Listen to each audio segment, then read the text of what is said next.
Skúsme si teraz spraviť taký malý experiment. Skúste sa prihlásiť vy, ktorí ste aspoň raz za svoju kariéru mysleli na to, či vaša kolegyňa alebo kolega zarába rovnakú mzdu na rovnakom mieste. Skúste zdvihnúť ruku. Dobre, super, perfektne.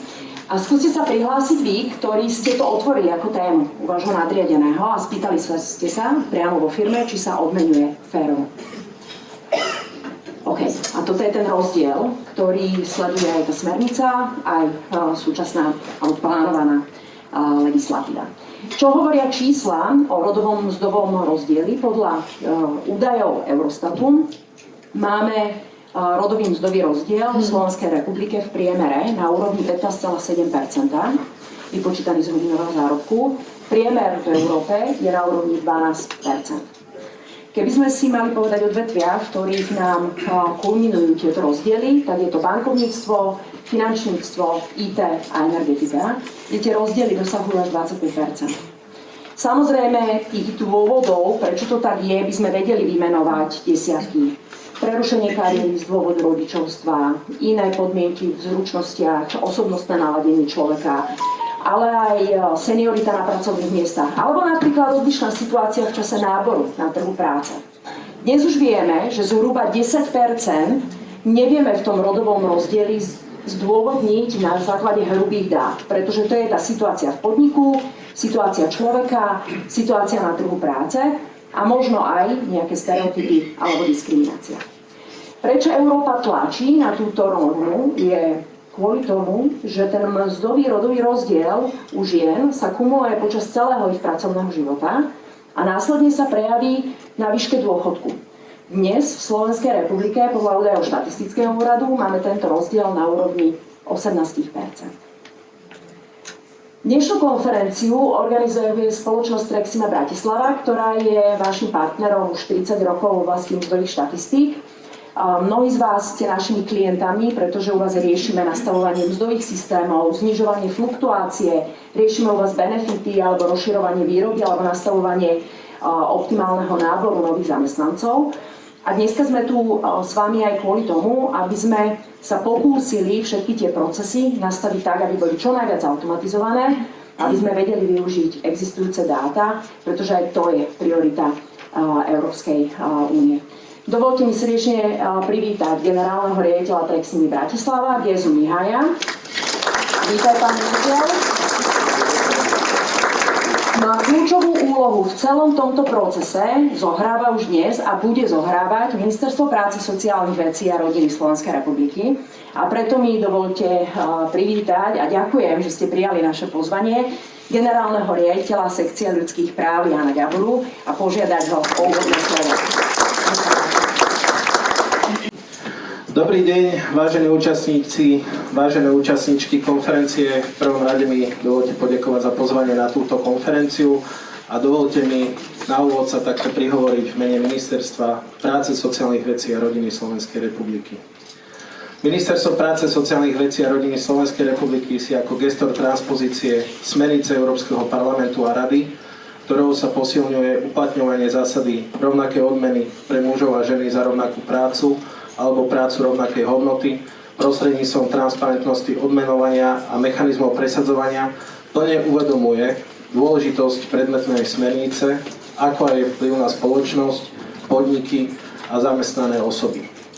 Cieľom smernice, ktorá je predmetom aj dnešnej konferencie, je, ako v určitej miere vyplýva aj zo samotného názvu smernice, predovšetkým zabezpečiť praktické uplatňovanie zásady rovnaké odmeny pre mužov a ženy za rovnakú prácu alebo za prácu rovnaké odmeny a tým eliminovať diskrimináciu, ktorá sa pri odmeňovaní na trhu práce v podmienkach Slovenskej republiky dotýka primárne dievčat a žien. Smernica a k nej pripravovaný návrh zákona z dielne rezortu práce posilňujú existujúce a zavádzajú nové špecifické inštitúty, ako napríklad systém kategorizácie zamestnancov a zamestnanky, správu o rozdiele v odmeňovaní či spoločné posúdenie odmeňovania. Tieto inštitúty predpokladajú spoluprácu a efektívnu koordináciu rôznych subjektov verejného a súkromného sektora, ako napríklad zamestnávateľských inštitúcií, konkrétnych zástupcov a zástupkyň zamestnanectva, Ministerstva práce, sociálnych vecí a rodiny Slovenskej republiky, Inšpektorátov práce a Slovenského národného strediska pre ľudské práva. Všetky menované inštitúcie spolu s konkrétnymi zamestnancami a zamestnankyňami predstavujú fundamentálne prvky procesu, ktorého cieľom je zjednodušenie, avšak prakticky nie je jednoduché dosiahnutie spravodlivosti v odmeňovaní. V súčasnosti je návrh zákona, ktorým sa transponuje predmetná smernica v procese medzirezortného pripomienkového konania. V tejto súvislosti mi dovolte vás z tohto miesta povzbudiť k zapojeniu sa do tohto procesu. Práve vaše praktické postrehy môžu byť tie, ktoré prispejú ku kvalitnej, udržateľnej a predovšetkým prakticky aplikovateľnej a vynútiteľnej právnej úprave. Majme v tomto náročnom procese implementácie stále na pamäti, že dosiahnutie cieľa tejto úpravy nie je dôležité len pre súčasné generácie, aktívne participujúce na trhu práce, ale aj pre tie nasledujúce. V súčasnosti formujeme budúci historický zlomový míľnik v oblasti rovnosti žien a mužov na trhu práce. Slovenská republika sa ako demokratický a právny štát zaviazala ľudské práva rešpektovať, chrániť a naplňať. Otázka dodržiavania zásady rovnakej odmeny pre ženy a mužov je otázkou ľudských práv, teda aj dosiahnutie záväzkom, ale aj zodpovednosťou nás všetkých, bez ohľadu na to, či reprezentujeme verejnú alebo súkromnú sféru, či sme zamestnávateľskými inštitúciami alebo zamestnanými osobami. Po vzore zahraničnej dobrej praxe teraz môžeme dosiahnuť to, že samotný výber povolania a následné pôsobenie v rámci trhu práce na Slovensku viac nebude determinované rodovými stereotypmi a predsudkami. Zároveň transpozíciou smernice môžeme zlomiť v spoločnosti pretrvávajúci negatívny narratív a dosiahnuť tým to, že odmenovanie na trhu práce a konkrétna odmena osoby nebude naďalej predstavovať citlivý aspekt identity konkrétneho zamestnanca alebo zamestnankyne, ale naopak prestíž kvalitného a konkurencieschopného zamestnávateľského subjektu, ktoré odmenuje na základe objektívnych, nediskriminačných a rodovo neutrálnych kritérií. Zámerom smernice je práve to. Dosiahnuť stav, kedy sa o odmeňovaní nebude mlčať, ale bude sa o ňom konštruktívne a transparentne komunikovať pred nástupom do zamestnania, ale aj počas neho. Na záver mi dovolte popriať vám podnetný zvyšok dňa, ktorý bude plný informácií, inšpiratívnych dialogov a užitočných podnetov v transpozícii smernice, tak, aby zásada rovnakej odmeny nebola po prijatí zákona len formálne deklarovaná, ale predovšetkým materiálne uplatňovaná. Ďakujem veľmi pekne. Možno iba také všeobecné informácie. Poviem, že ideme minimalistickou transpozíciou, to znamená, že neideme vôbec nad rámec smernice. Transponujeme všetky ustanovenia do nového právneho predpisu a teraz vlastne by som vám priblížila, že čo táto smernica, respektíve nový zákon prináša. Takže čo sa týka hlavných cieľov smernice, tak táto smernica má vlastne zámer odstrániť mzdové rozdiely v odmeňovaní medzi mužmi a ženami. Také hlavné ciele smernice sú transparentnosť odmeňovania medzi mužmi a ženami, eliminácia rodových mzdových rozdielov, posilnenie práv zamestnancov na informácie a teda posilnenie aj vymáhateľnosti a efektívne presadzovanie rovného odmeňovania. A to teda prevažne pomocou štruktúr, ktoré budú zavedené u jednotlivých zamestnávateľských subjektov. Taký úvod, že prečo vlastne potrebujeme túto smernicu, pretože tak ako spomínala kolegynka v Trexime, na Slovensku máme vysoký mzdový rozdiel. Slovensko má vlastne jednu z najvyšších mzdových medzier v Európskej únie. Taktiež nemáme našimi zákonmi momentálne zakotvenú dostatočnú transparentnosť systémov odmeňovania a absentujú taktiež aj objektívne a rodovo neutrálne kritériá hodnotenia práce. Termín na splnenie transpozície smernice je 7 jún roku 2026 a na Slovensku teda by mal byť zákon, ktorý transponuje túto smernicu účinný od 1. júna 2026. Adresátmi vlastne tejto právnej normy a dotknutými subjektami sú všetky zamestnávateľské subjekty bez ohľadu na jej veľkosť, čiže od malých podnikov až po veľké korporáty. Vzťahuje sa teda na všetky zamestnávateľské subjekty, na všetkých pracovníkov a pracovníčky s pracovnou zmluvou, ale taktiež aj na agentúrnych pracovníkov, pracovníčky, zamestnancov a zamestnanky, ktoré vykonávajú prácu na základe dohôd o vykonávanej práci mimo pracovného pomeru, ale taktiež aj na stážistov, stážistky, učňov a v neposlednom rade sú to aj uchádzači a uchádzačky o zamestnanie. Také kľúčové pojmy, ktoré táto smernica zavádza, je vlastne odmena. Pod pojmom odmena sa rozumie teda základná mzda, ale taktiež aj doplnkové zložky. Doplnkové zložky, tam ide o peňažné, ale taktiež aj vecné plnenia, ktoré sa poskytujú zamestnaným osobám. Čiže odmenou sa rozumejú vlastne všetky formy odmeňovania, ktoré zamestnanec alebo zamestnankyňa dostáva od zamestnávateľa v súvislosti teda so zamestnaním alebo s plnením teda pracovných úloh. Čo sa týka kategórie zamestnancov, tak je to špecifikované ako skupina zamestnaných osôb, ktorí vykonávajú rovnakú prácu alebo prácu rovnakej hodnoty. Nie sú to oddelenia, nie je to ani nejaká kategória pozícií, ale je to vlastne skupina, pri ktorej je definovaná rovnaká hodnota práce. A teda práce rovnakej hodnoty je práca, ktorá je definovaná na základe objektívnych a rodovo neutrálnych kritérií.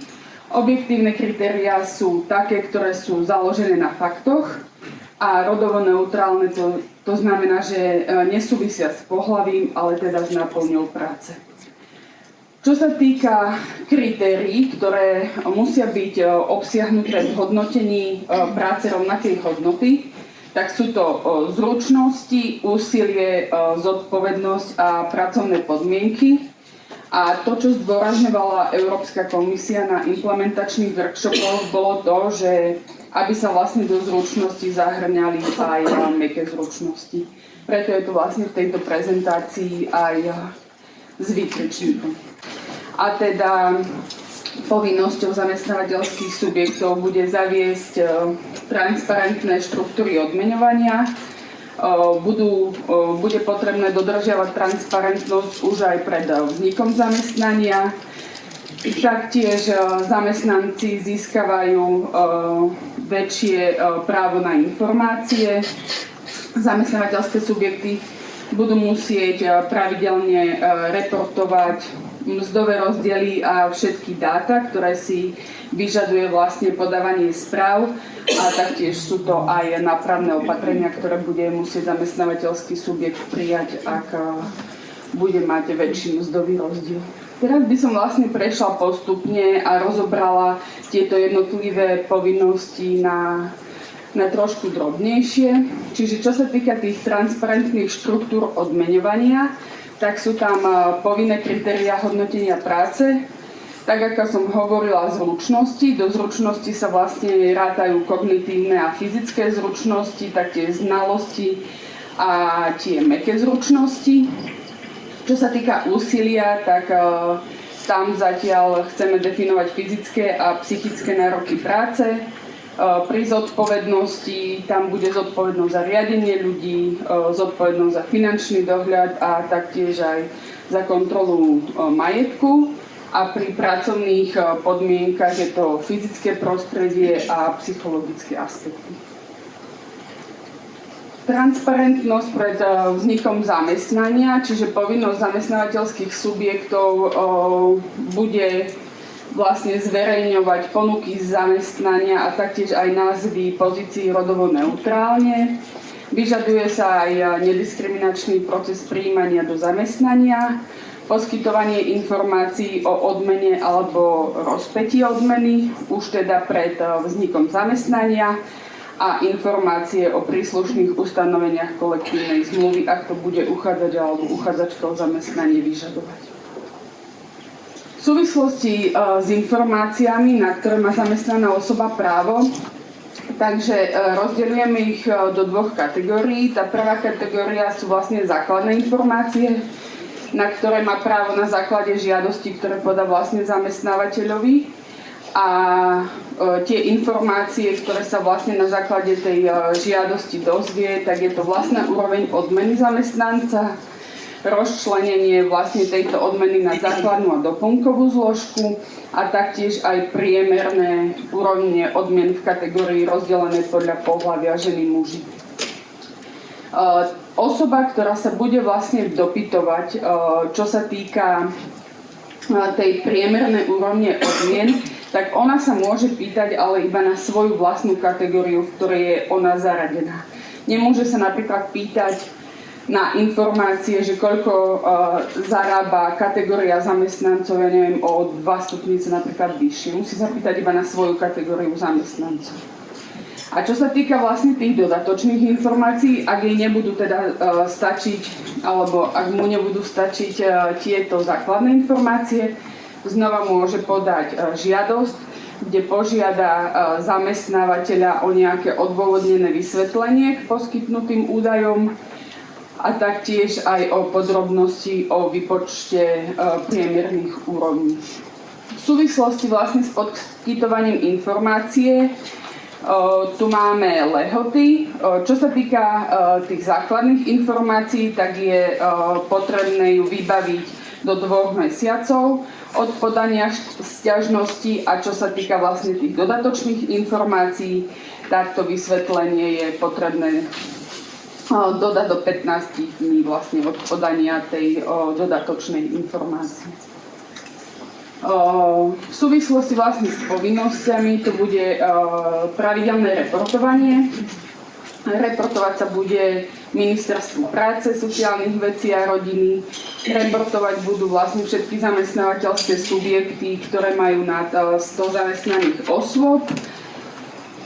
Čo sa týka toho reportovania, tak rozdiely vlastne sú tam vo frekvencii a taktiež aj v tom, kedy vlastne sa podáva prvá správa.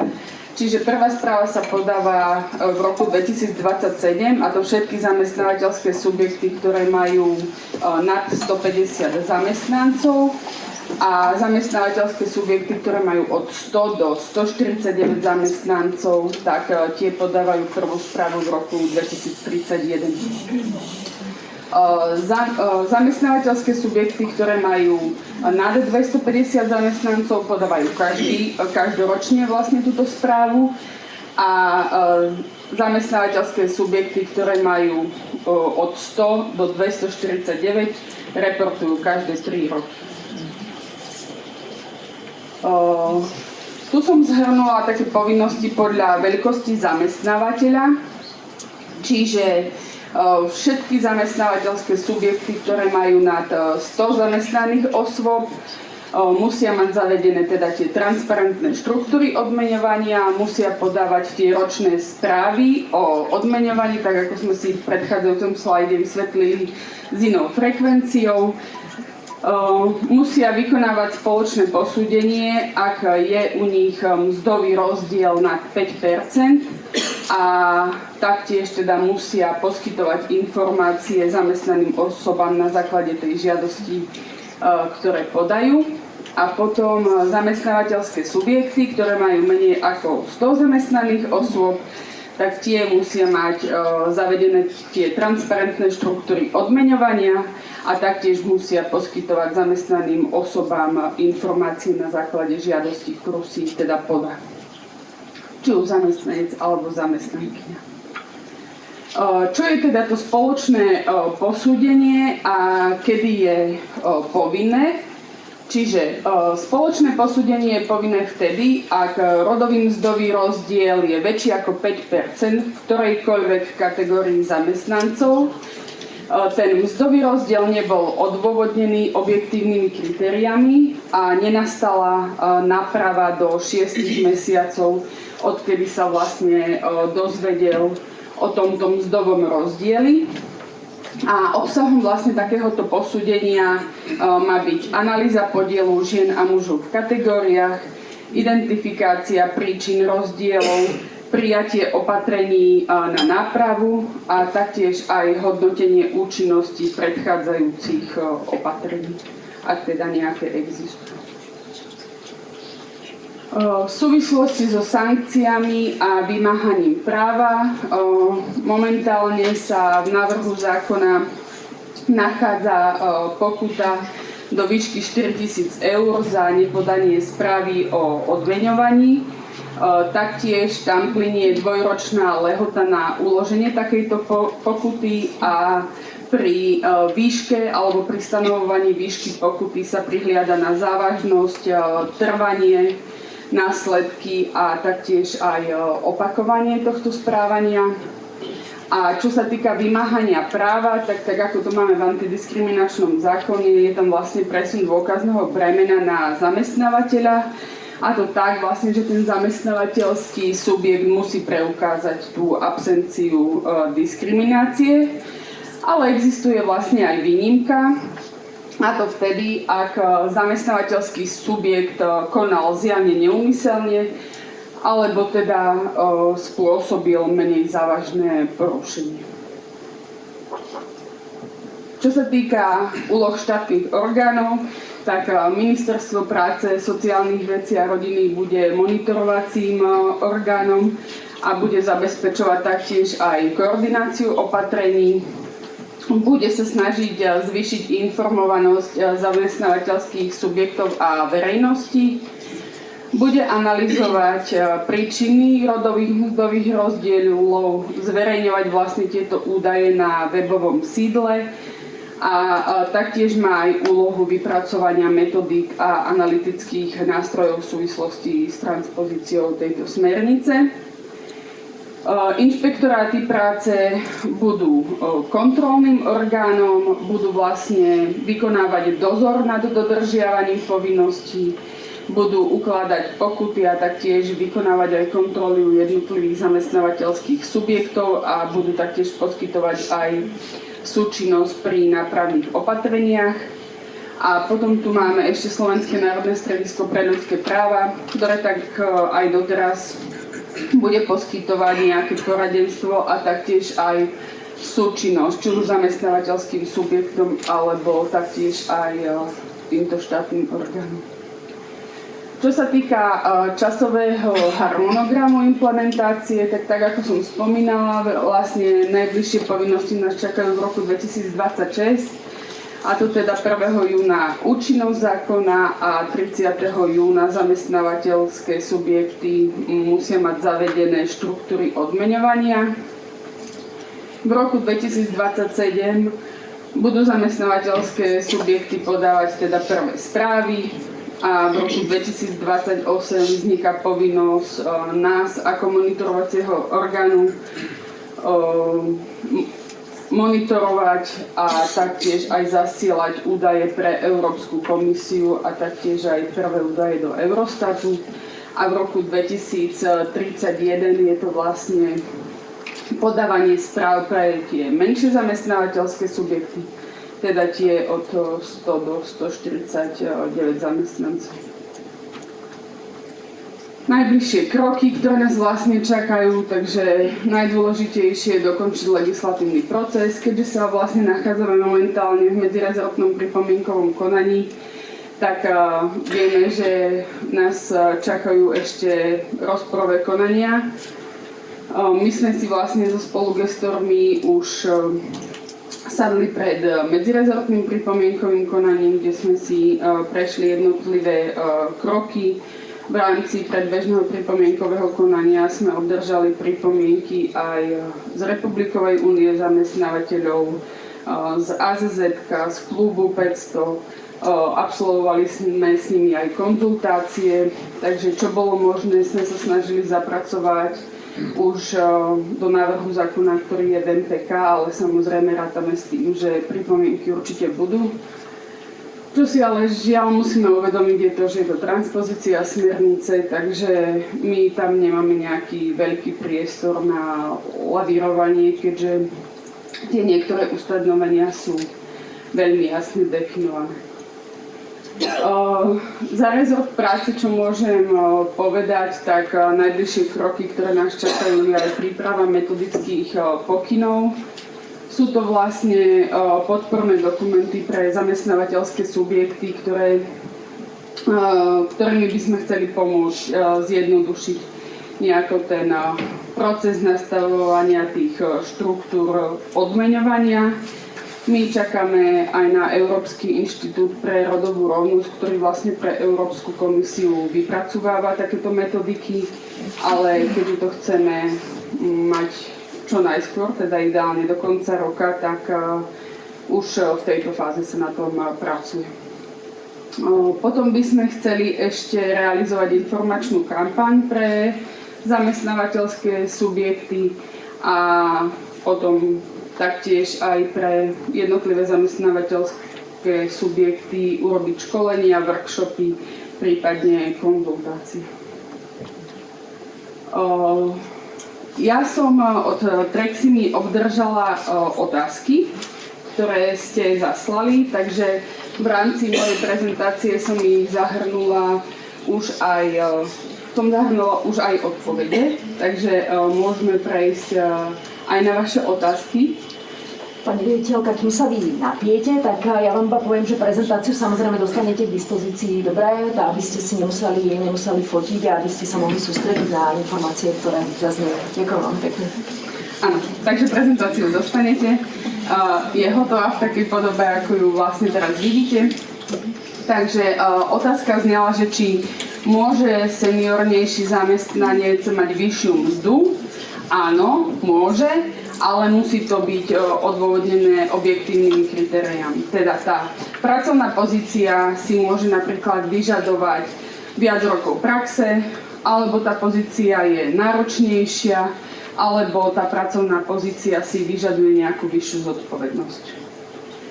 Čo sa týka vlastne doplnkových zložiek odmeny, či sa to týka aj bonusov a benefitov, áno, do doplnkovej zložky sa rátajú vlastne všetky peňažné a taktiež aj všetky vecné plnenia, ktoré dostáva zamestnaná osoba od zamestnávateľa. Ďalšia otázka bola, že čo ak nemáme ženy, respektíve mužov na porovnávanie, tak aj v návrhu zákona je určené, že môžeme použiť hypotetické porovnanie na základe vlastne štatistických údajov. Tieto štatistické údaje môžu byť z oficiálnych prieskumov alebo z platových prieskumov, z podobných pozícií, prípadne údajov z verejne dostupných nejakých registrov. Porovnáva sa len v rámci oddelení. Porovnáva sa teda podľa kategórií zamestnancov, vykonávajúcich rovnakú prácu. Rovnaká práca teda znamená tie identické úlohy alebo práca rovnakej hodnoty a práca rovnakej hodnoty vlastne znamenajú rôzne úlohy, ale s rovnakou hodnotou podľa objektívnych kritérií. Potom tu bola ešte otázka, že môžem požadovať mlčanlivosť o mzdách. Nie, vlastne touto transpozíciou smernice je zakotvené, že takéto doložky k pracovnej zmluve nie sú povolené, čiže nie o vlastnej mzde, ale môžem teda pri uplatňovaní práva požadovať informácie o priemerných platoch v rovnakej kategórii zamestnávateľov. Môžem sa opýtať ešte na tú prvú otázku, čo ste napísali? Áno. Vy hovoríte o pracovnej pozícii, ale my v tej pracovnej pozícii máme rovnaký popis, takže tam bude rovnaké očakávania alebo nejaké kompetencie. Ako odliším toho senior zamestnanca? No, že to odôvodníte, napríklad aj tým, že plní kvalitne úlohy, dodáva napríklad to včas, prispieva, ja neviem, dajme tomu, že k prosperite zamestnávateľa a tak. Čiže tá seniorita, ona by sa mala odraziť na nejakých naozaj objektívnych veciach u toho zamestnávateľa.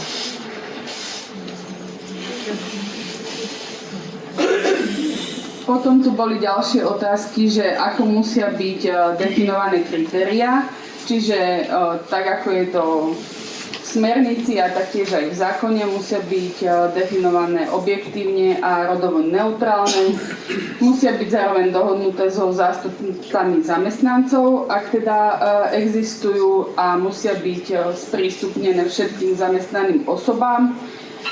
A teda tie kritériá musia zahŕňať tie 4 základné faktory, ktorými sú zručnosti, úsilie, zodpovednosť a pracovné podmienky. Čo ak som existujúci zamestnávateľ?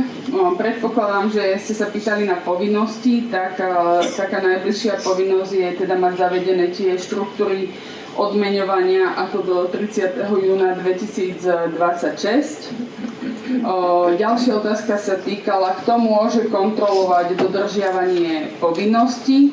Takže je to kontrolný orgán a kontrolným orgánom budú teda jednotlivé inšpektoráty práce. Aké lehoty platia na poskytnutie informácií? Takže 2 mesiace na poskytnutie tých základných informácií a v prípade dodatočného vysvetlenia je to 15 dní. Tu som na záver ešte zhrnula také praktické kroky pre implementáciu, čiže vyhnúť sa otázkam na predošlé odmeny, to je už v rámci prijímania uchádzačov o zamestnanie, uvádzať nástupnú odmenu, respektíve teda to platové rozpätie, ešte pred pracovným pohovorom, zabezpečiť, aby boli pracovné inzeráty a názvy pracovných pozícií rodovo neutrálne, skontrolovať teda pracovné zmluvy, prípadne pracovné pravidlá, politiky z hľadiska tých doložiek o dôvernosti informácií o výške platov, to vlastne už nebude možné, a preskúmať taktiež procesy. Či už sú to pracovné kategórie, riadenie výkonnosti, zaužívané kritéria na posúdenie výkonnosti a zručnosti. A čo sa týka teda tých nových povinností pre všetkých zamestnávateľov, tak je toto vytvorenie kategórií pracovných miest, teda pracovných pozícií vykonávajúcich prácu rovnakej hodnoty, kritéria na posúdenia odmien, úrovne odmien a taktiež aj postup v odmeňovaní, a prijať, respektíve preskúmať kritéria na udelenie doplnkových alebo variabilných zložiek mzdy. A to je z mojej strany všetko. Dole som dala aj kontakt na seba, prípadne telefónne číslo. V prípade otázok sa neváhajte na nás obrátiť. Určite o tom budeme informovať aj na sociálnych sieťach, či už čo sa týka tých školení, alebo aj takej nejakej väčšej mediálnej kampani. Tak ďakujem veľmi pekne za pozornosť. Takže sa veľmi pekne ďakujem aj za zodpovedanie tých otázok, a každopádne máme teraz ešte priestor na vaše otázky, takže ak sa chcete ešte niečo spýtať, tak nech sa páči, počkajte, tu mám šarmantného asistenta, ktorý nám donese mikrofón, aby sme nahrávali aj zvuk, takže nech sa páči, pokojne. Dobrý deň. Ja by som sa chcela spýtať, ako sa bude určovať tá hodnota tých jednotlivých pracovných pozícií, aby boli zabezpečené objektívne kritériá, kto napríklad určí, že či finančný manažér je rovnaká hodnota ako manažér údržby napríklad. To sú vlastne tie podporné dokumenty, ktoré na ministerstve práce momentálne kreujeme. Bude vychádzať vlastne tá metodika samozrejme z tých 4 základných kategórií, ktoré potrebujeme, teda respektíve povinnosti, ktoré tam musia byť, a malo by to byť rozčlenené normálne na jednotlivé bodové hodnotenie, ako bod po bode, že čo by sa tam malo rátať.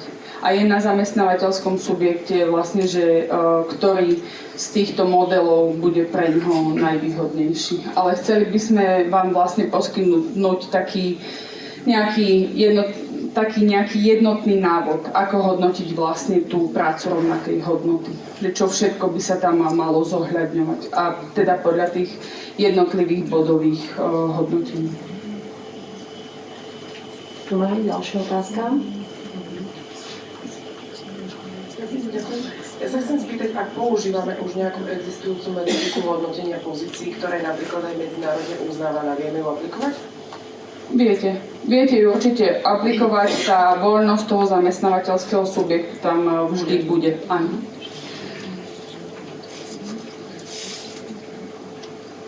Už sme si robili nejaké výpočty, samozrejme, ako nám to bude vychádzať. V realite je to tak, že pokiaľ máme zmenových zamestnancov, tak cieľová mzda s odmenami je v poriadku, tam to máme pod kontrolou, ale samozrejme muži pracujú viac, nadčasy, nočné, a teda tam budeme stále ako keby v odchýlke. To je objektívne kritérium. Vy to viete veľmi jasne zdôvodniť, že pracuje viac, teda tým pádom má vyššiu mzdu. Ale tie kritériá dostáva rovnako. Čiže ak by aj tá žena pracovala taký časový fond, odpracovala, tak dostane rovnakú mzdu ako ten muž. Dobrý deň.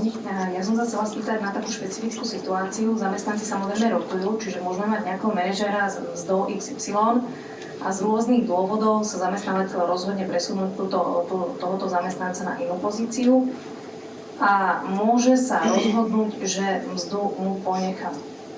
Čiže bude tá mzda vyššia z určitých historických dôvodov, pretože nemôže donútiť toho zamestnanca teraz podpísať akože mzdu s nižšou alebo dohodu s nižšou mzdou, respektíve sú tam iné dôvody, prečo tak spraví. Ako sa budú posudzovať tieto prípady, že tam bude tento dôvod? No, riešime to žiaľ aj u nás v štátnej správe, lebo taktiež máme vlastne problém to implementovať kvôli tým jednotlivým prestupom, ale momentálne vám ešte na to neviem odpovedať. Ako my sme nejak tak interne diskutovali o tom, že to tam normálne uvedieme do správy, že teda nastala takáto situácia a preto je tá mzda v takej výške, ako je. Dobrý deň, ja by som sa chcela opýtať, či každá právna jednotka bude posielať samostatne ten výkaz, alebo keď máme koncert v Nemecku a tu máme akciovú spoločnosť, tie spoločnosti sú aj po celom v podstate svete, že v rámci Európskej únie myslím, že či pôjdu tie údaje z toho koncertu, z toho Nemecka, alebo to budeme musieť nejako základnú tú právnu jednotku. Ak máte právnu subjektivitu, čo predpokladám, že máte, tak áno, budete musieť podávať správu aj tu teda za vašu jednotku, nie za celý koncert, ale iba za vašu jednotku na Slovensku. Dobrý deň, chcel by som sa opýtať, či si vieme pozrieť legislatívu niektorej inej európskej krajiny, kde to už funguje a vieme to nejak porovnať, čo vy pripravujete versus čo už niekde funguje. Žiaľ, momentálne to nie je možné. My sme si mysleli, že Češi nám dajú nejaký návod, ale žiaľ, vzhľadom na to, že majú voľby tento víkend, tak oni ešte nie sú ani v medzirezortnom pripomienkovom konaní. Čo vieme, niektoré štáty pôjdu osobitným zákonom, tak ako my, ale napríklad Česká republika pôjde novelou antidiskrimináku a zákonníka práce. Takže sme v kontakte aj s inými krajinami. Existuje vlastne taká sieť, ktorá sa stretáva na tých implementačných workshopoch, ale zatiaľ ešte nikto nemá legislatívu takú, ktorá by zodpovedala celej tejto smernici. Dobrý deň. V návrhu zákona píšete, že sa zakazuje nepriama diskriminácia. Keďže tam judikatúra nie je obšírna, čo môžeme chápať pod formou nepriama diskriminácia v tomto prípade? Či aj dochádzka, keď hovoríte, že časový fond, ak môže dosiahnuť žena aj muž, bude akceptovaná ako objektívna podmienka, čo potom v prípade tých rodičov, či to nebude vnímané ako nepriama diskriminácia. Ďakujem. To si asi budeme musieť počkať naozaj na výklad súdov. My akože z tejto pozícii to momentálne nevieme vyhodnotiť. Z európskej judikatúry sa nebude vychádzať, napríklad, ktorá už existuje? Môžeme zosumarizovať nejako judikáty, ktoré sú na tejto úrovni. Teoreticky by sme to mohli zahrnúť niekde do podporných dokumentov, ktoré vypracujeme, že by to bolo také zreteľnejšie a taktiež by to malo akože aj relevantný zdroj. Takže ďakujem za podnet asi. Dobrý deň, prosím vás, ako budeme pristúpať k zamestnancom, ktorí už legislatívne majú rozdielne mzdy kvôli odpracovaným rokom? No, bude to musieť odôvodniť. Vlastne robia rovnakú prácu, hej, že tam ako nie je v tom rozdiel. Iba odôvodniť. Budete musieť to napísať, že proste, že je to senior so skúsenosťami a dá tam asi nejakú formulku, teda, že prináša, že je prospešný ako keby pre toho zamestnávateľa. Dobrý deň, Machatová Slovana. Mňa by zaujímalo, už viackrát tu odznelo odôvodniť, a čo budú tie objektívne kritéria, či to bude v tom vašom metodickom materiále, lebo jedna vec je odôvodniť, druhá vec je, či to bude potom uznané, povedzme, tým inšpektorátom práce. Určite to bude v tom podpornom dokumente. My samozrejme čakáme aj, aké podnety prídu od zamestnávateľských subjektov v rámci medzirezortného pripomienkového konania a vlastne aj na základe toho sa budú pripravovať, alebo teda lepšie špecifikovať tie metodiky, že uvidíme reálne potrebu tých zamestnávateľských subjektov, aby sme vedeli, čo najviac pomôcť. Bude nejaký helpdesk? Áno, bude aj helpdesk. Dobrý deň, Iveta Blašková, Evonik Fermaz. Ja by som sa chcela pýtať, čo si máme predstaviť pod termínom rodovo neutrálne názvy pracovných pozícií a podotázka, či tieto následne musia byť aplikované aj v pracovnoprávnych dokumentoch, pracovná zmluva, popisy pracovných miest a podobne. Ďakujem.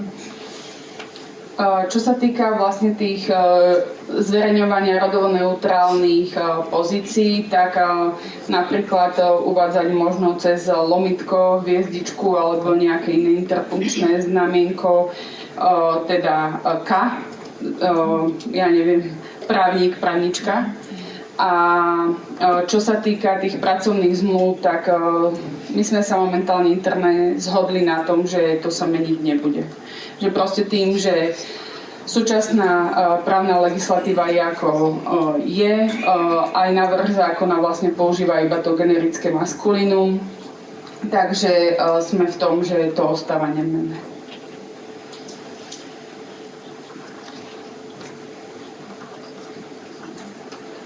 Dobre, by som sa chcel spýtať ohľadom toho, spomínali ste teda, že zamestnanec má právo dostať vlastne informáciu, chcem sa spýtať, za aké obdobie, keď on teda tú žiadosť podá, za aké obdobie je zamestnávateľ povinný mu to z časového hľadiska vlastne tú informáciu podať. A podotázka je, ak sa deje vlastne v pracovnom pomere to, že sa zamestnanci rotujú, menia a v tom roku sa jednoducho dejú nejaké zmeny. Či toto zapracovať, ak sa nám napríklad aj mení tá kategória tých zamestnancov v priebehu roka, niekto ide na iné oddelenie, prípadne sa mu zvýši pracovná pozícia a tak ďalej. Ďakujem. Európska komisia vlastne hovorí o 1 roku. My sme jej vlastne zadali otázku, že či sa tým myslí kalendárny rok, alebo či sa tým myslí 12 mesiacov, ale žiaľ, nemáme ešte odpoveď. A samozrejme ten zamestnanec alebo zamestnankyňa si môžu špecifikovať v tej informácii vlastne za aké obdobie si aj žiadajú tú mzdu na tej rovnakej kategórii zamestnancov. Dobre, tak pokiaľ už nemáme žiadne otázky, dôležité je, že teda bude helpdesk, to znamená, ak tie otázky vzniknú z praxe... Ešte máme jednu? Dobre. Ďakujem. Len jednu takú otázku. Budem mať napríklad PLC pozíciu. Už mám 2 zamestnancov, povedzme za 2,5 tisíca. Potrebujem tretieho a ten zo mňa dostane 3,5 tisíca. Čo Čo mám robiť s tými dvomi, čo majú 2,5? No, na to vám asi úplne neviem odpovedať, keďže tam to neviete odôvodniť tým, že prečo on dostane 3,5. Ak má nejakú vyššiu náročnosť práce, vyššiu zodpovednosť, väčšiu zodpovednosť za majetok, za úlohy, väčší dopad pre spoločnosť, tak áno, je to odôvodniteľné, ale ak nemá, tak nie je dôvod na to dávať mu vyššiu mzdu. Tak možno ho iba rozčleniť na senior junior, neviem. Dobre. Raz.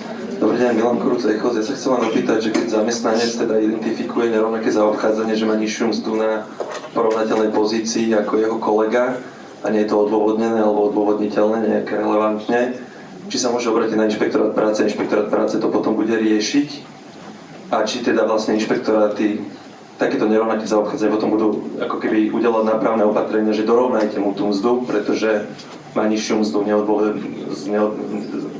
je dôvod, aby mal nižšiu mzdu, či to proste tie inšpektoráty budú kontrolovať, to sa chcem opýtať. Áno, inšpektoráty práce budú určite v tejto veci konať, môžu kontrolovať, dáva sa im vlastne aj nová kompetencia v tomto novom zákone, prejdú preškolením, takže mali by sa posilniť a malo by to byť reálne viac vymožiteľné. Takže dobrý deň. Ja sa teraz tak chcem iba na vás pozrieť, že aké zdesenie vo vašich očiach uvidím.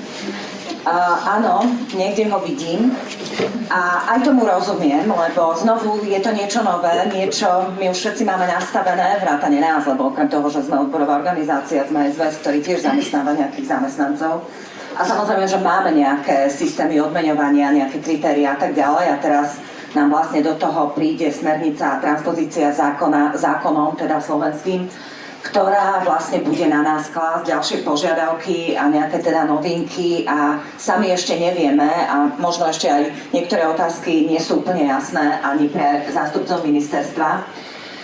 No, pre mňa, ale čo je vlastne v tomto celom dôležité, je ten cieľ. A cieľom tu nie je nejako ďalej byrokratizovať a nejakým spôsobom postihovať zamestnávateľov. A samozrejme, tým hlavným cieľom je zabezpečiť, aby sme odstránili diskrimináciu, ktorá bohužiaľ, napriek tomu, že sa veľmi veľa urobilo, a to teda fakt musím povedať, že sa veľmi veľa urobilo za posledné roky, pokiaľ ide o odstraňovanie teda tej nerovnosti v odmeňovaní, hlavne mužov a žien, napriek tomu, ako tu už kolegyne predo mnou povedali, a vlastne ja to mám v tej svojej prezentácii, minimálne pokiaľ ide o diskrimináciu z hľadiska rodu, ten rodový mzdový rozdiel tu stále je a na Slovensku dokonca ešte výraznejší ako v priemere v ostatných krajinách Európskej únie.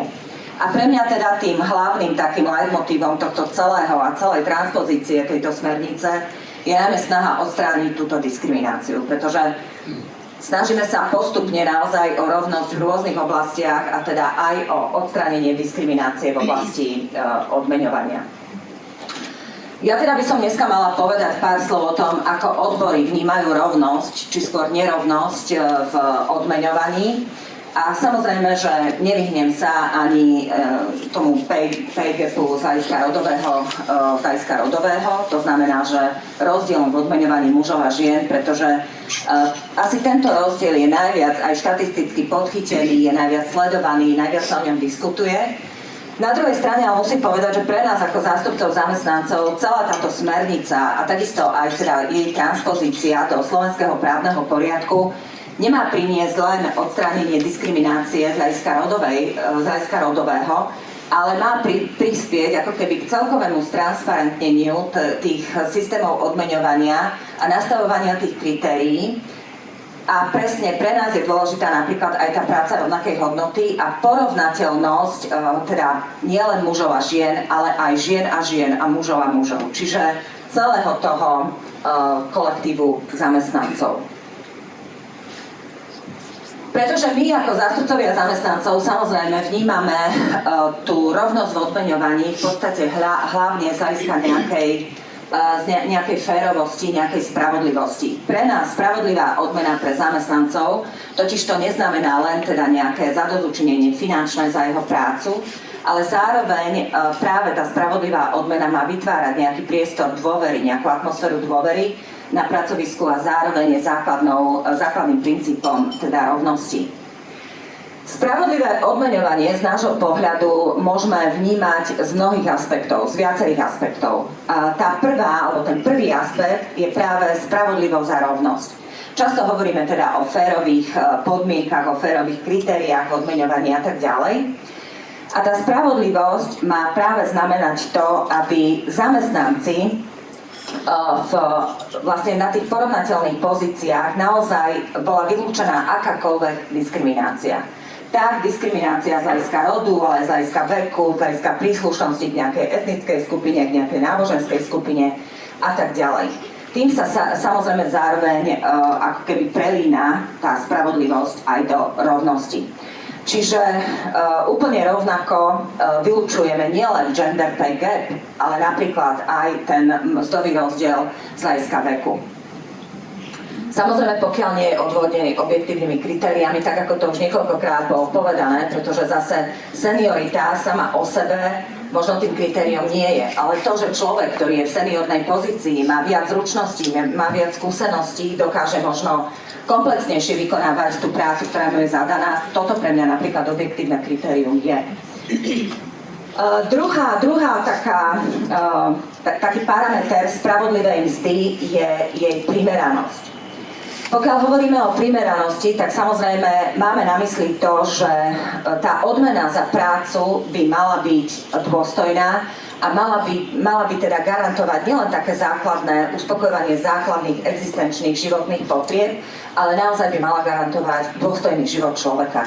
A už teraz samozrejme to je taký filozofický pojem, čo to je dôstojné, ale pre nás ako zástupcov zamestnancov samozrejme určite nie je dôstojné, ak zamestnanec zaplatí účty, všetky, ktoré má, plus nejaké náklady na potraviny a bývanie a v podstate je jeho peňaženka prázdna. Samozrejme musia tam byť nejaké zdroje na nejaký rozvoj, jeho zdravie, jeho nejaký kultúrny rozvoj, vzdelávanie a tak ďalej. Čiže tie definičné znaky dôstojnosti samozrejme môžeme vnímať veľmi široko, ale v každom prípade mzda by nemala byť iba pokrytím základných existenčných potrieb zamestnanca.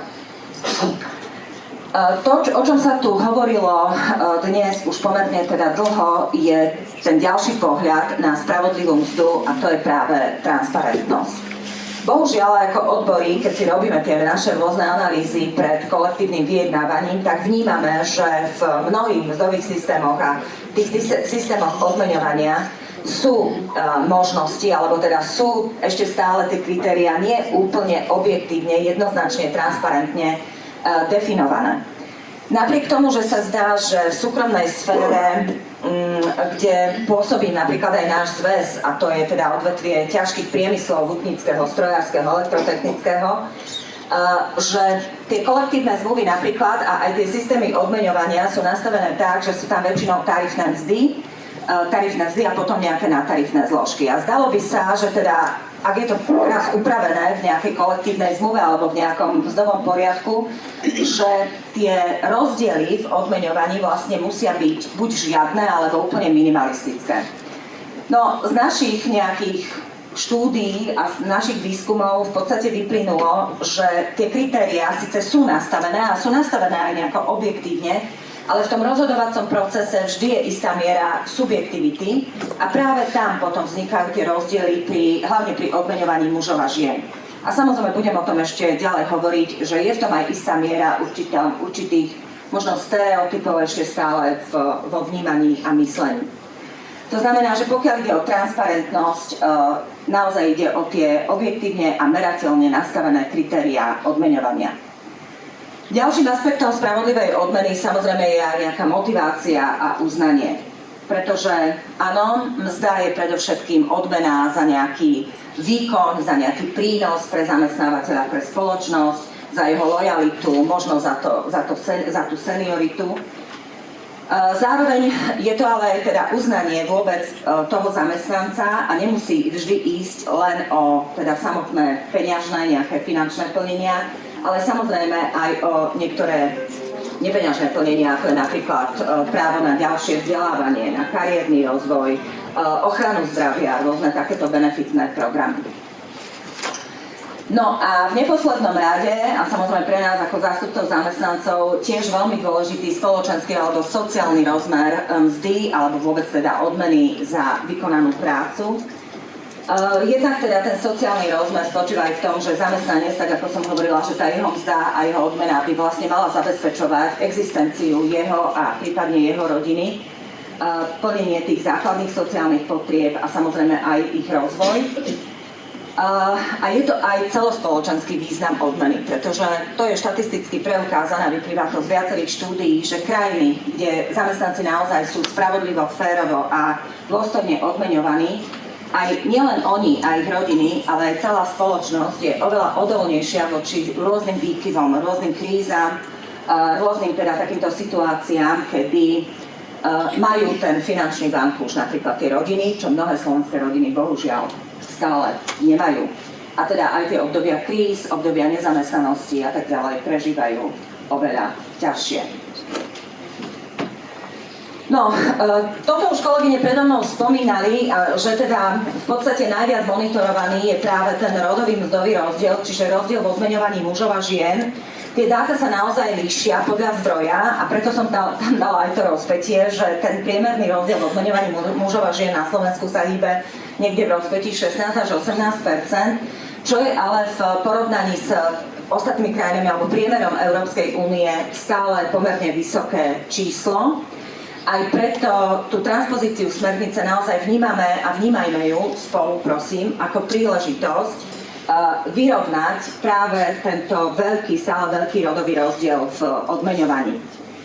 Nerovnosť v odmeňovaní sa vyskytuje vo všetkých sektoroch, ale podľa našich teda zistení a nejakých údajov v tom súkromnom sektore a v manažmente je ešte výraznejšia, čo je teda naozaj možno až niekedy také zvláštne, že tam, kde sa vyjednávajú kolektívne zmluvy a sú určené tie kritériá, dokonca na základe dohody, snažia sa samozrejme ich vyjednať čo najtransparentnejšie, napriek tomu tam tie rozdiely vznikajú. Tými najčastejšími príkladmi diskriminácie samozrejme je, že za rovnakú prácu proste tí zamestnanky nedostanú nižšiu mzdu.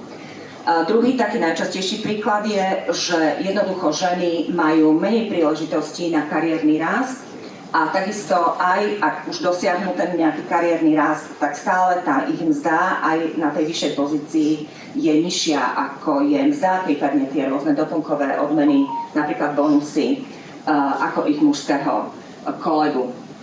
No a toto tu tiež bolo spomenuté, že nehovoríme o tom rodovom mzdovom rozdiele medzi mužmi a ženami iba v súvislosti teda s aktívnym pracovným životom, ale vlastne ten rodový mzdový rozdiel sa potom následne prenáša aj do obdobia, kedy už ženy vlastne nie sú ekonomicky aktívne, sú na dôchodku a ten rozdiel v dôchodkoch je dokonca ešte vyšší ako rozdiel v mzdách a činí až 20% medzi dôchodkami žien a mužov, samozrejme v neprospech žien. To potom vedie samozrejme k ďalšej lavíne rôznych sociálnych dopadov, ako je chudoba žien počas dôchodku, najmä ak už žijú treba iba naozaj z jedného príjmu v tom dôchodkovom veku. No a toto je v podstate len taká moja poznámka, že hoci ženy tvoria takmer polovicu pracovnej sily a teda všetci vieme, že už je to tiež taký známy údaj, že ženy majú vlastne vyššie vzdelanie ako muži, ich príjmy sú výrazne nižšie, často aj za rovnakú alebo rovnocennú prácu, alebo teda inými slovami prácu rovnakej hodnoty. Toto je len vlastne grafické zobrazenie toho, kde sa nachádzame. Vidíte, Slovensko je 2, 4, 6, 8, s tým 15,7 na tomto grafe myslím, ale hovorím, tie údaje rôzne variujú. Patríme ale jednoznačne ku krajinám, kde je ten rodový mzdový rozdiel vyšší. No, ja teda mám pripravenú aj taký jeden slajd o tom, že kde vznikajú vlastne tie príčiny, pretože hovoríme tu teda o nejakej transpozícii smernice, o snahe stransparentniť kritériá odmeňovania, ale možno tie príčiny toho, prečo vlastne ten rodový mzdový rozdiel vzniká, sú ešte kdesi hlbšie a podľa mňa musíme odstraňovať samozrejme komplexne tie príčiny. Teda jedna taká z tých najčastejších a najväčších príčin je segregácia zamestnaní. Stále tie ženy pracujú najmä v odvetviach, ako je zdravotníctvo, školstvo, sociálne služby, ktoré jednoducho sú odmeňované nižšie. Toto je taká tá tradičná otázka, že čo bolo skôr, vajce alebo sliepka. To znamená, že či tie mzdy v tých odvetviach sú nižšie preto, že tam pracujú ženy, alebo tam pracujú ženy a preto sú tam nižšie mzdy. To je teda otázka, ale faktom je, že tie mzdy naozaj v týchto odvetviach sú nižšie, čiže je to segregácia zamestnaní. Druhá taká oblasť, ktorou sa potýkame a ktorá vlastne je aj súčasťou všetkých kampaní, ktoré sa týkajú rodovej rovnosti, je zvýšenie podielu žien v riadiacich pozíciách a je úplne jedno v ktorých. Týka sa to tak súkromných spoločností a manažmentu, ako aj verejného života. To znamená, že poprvé stále vnímame, že v týchto riadiacich pozíciách je menej žien a samozrejme s riadiacimi pozíciami sa spájajú aj vyššie mzdy, ale navyše sú zistenia, že aj ak sa ženy dostanú do tých riadiacich pozícií, tak ešte aj tam majú nižšie odmeny a nižšie mzdy ako ich mužskí kolegovia.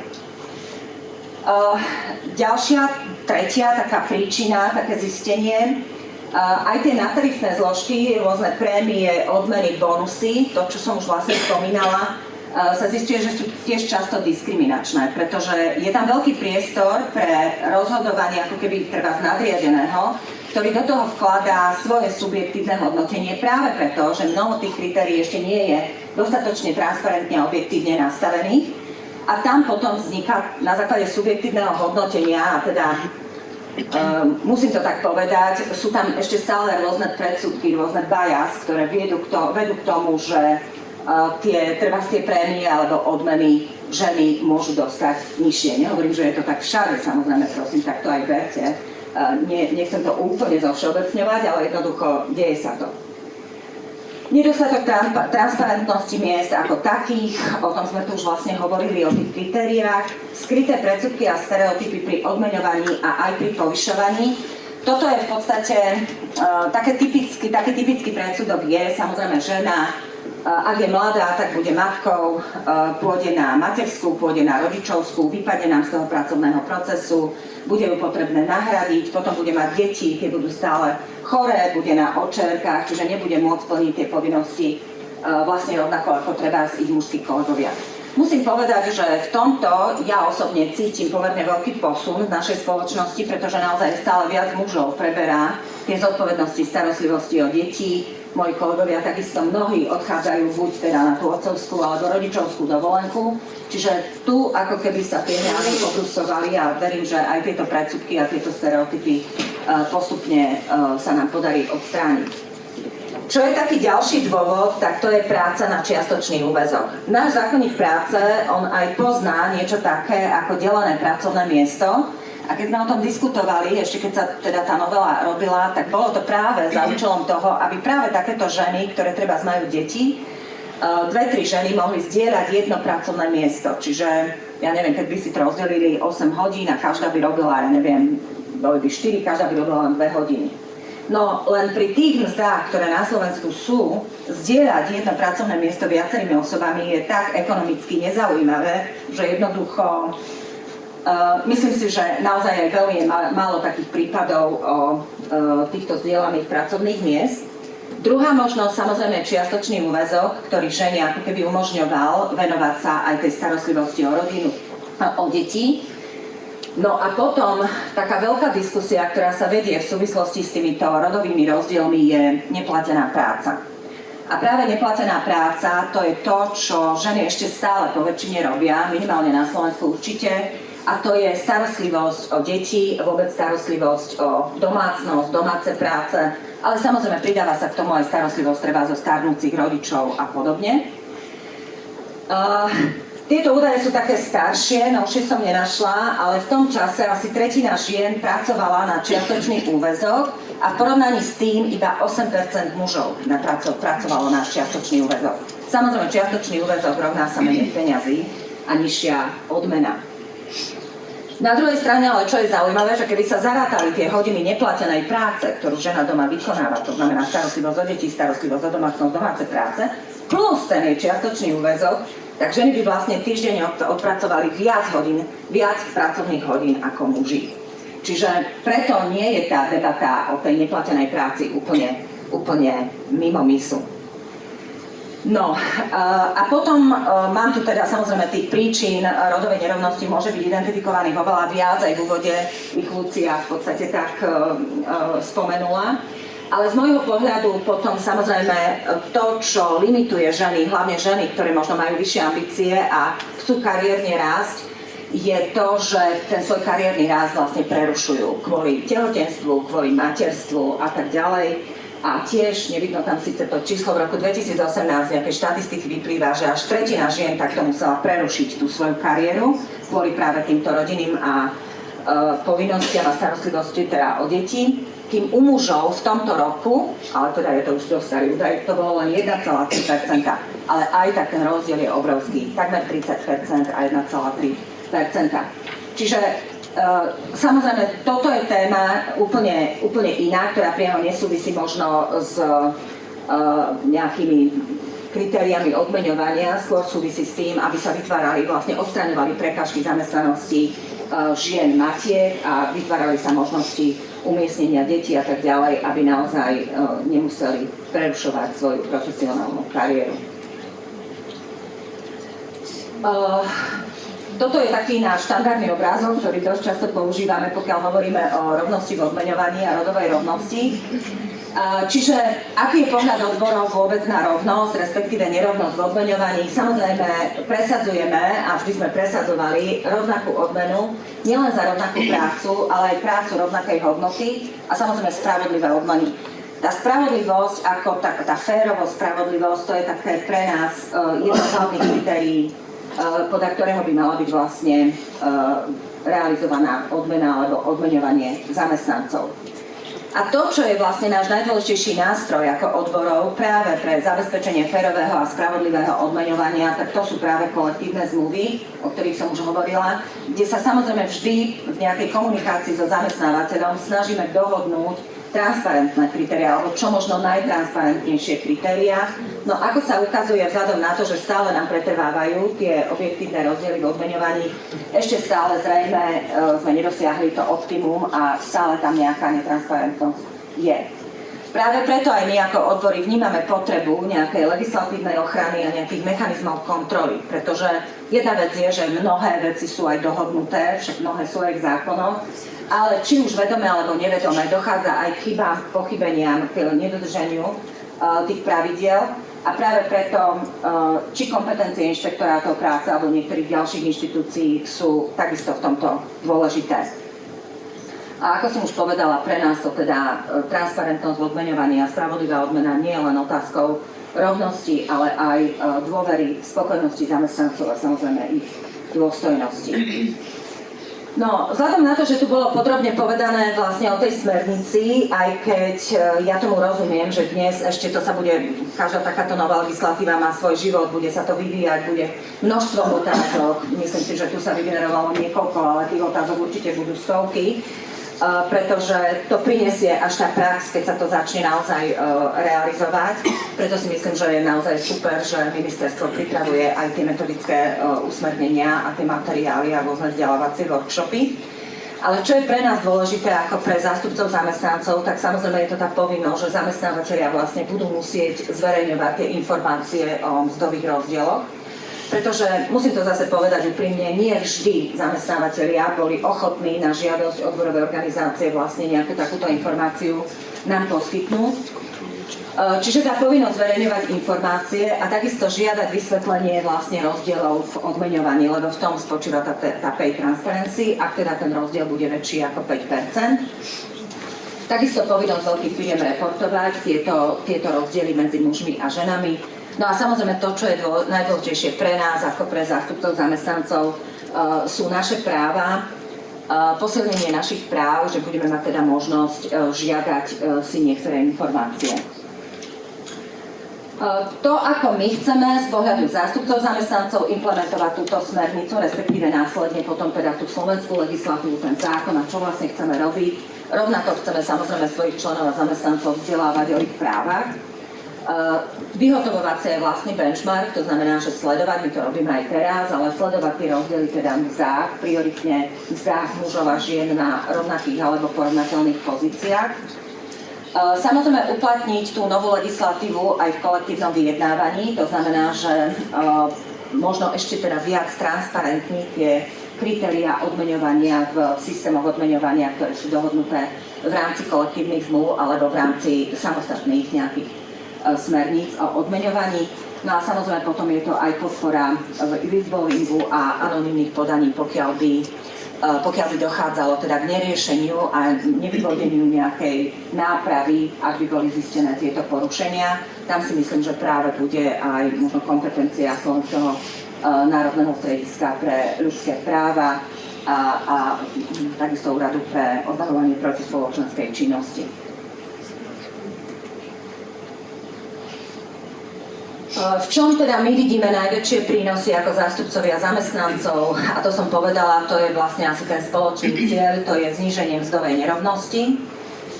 Vyššia motivácia zamestnancov a samozrejme aj vzhľadom na to, že vieme, aká je dnes situácia na trhu práce a tých zamestnancov je málo, a aj možno taká väčšia schopnosť zamestnávateľov si tých zamestnancov udržať a znížiť teda fluktuáciu.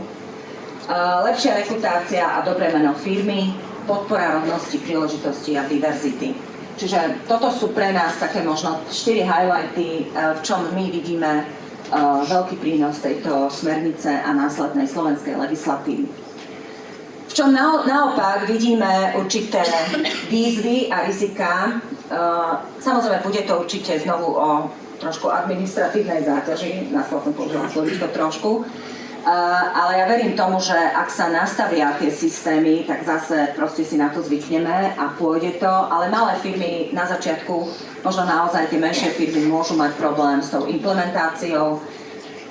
Takisto existuje určité riziko takého formálneho plnenia, že my si všetko vieme krásne zdôvodniť, takže zdôvodnenie to bude krásne a na konci dňa za 2 roky zistíme, že tie rozdiely ďalej pretrvávajú.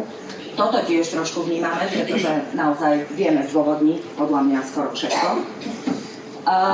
Čo je dôležité a kde vidíme skôr taký posun mindsetu, aby sme odstránili tie rodové stereotypy a tie bias, ktoré bohužiaľ v tej kultúre ešte stále sú. A to je práve ten boj proti predsudkom a zmena teda toho kultúrneho nastavenia.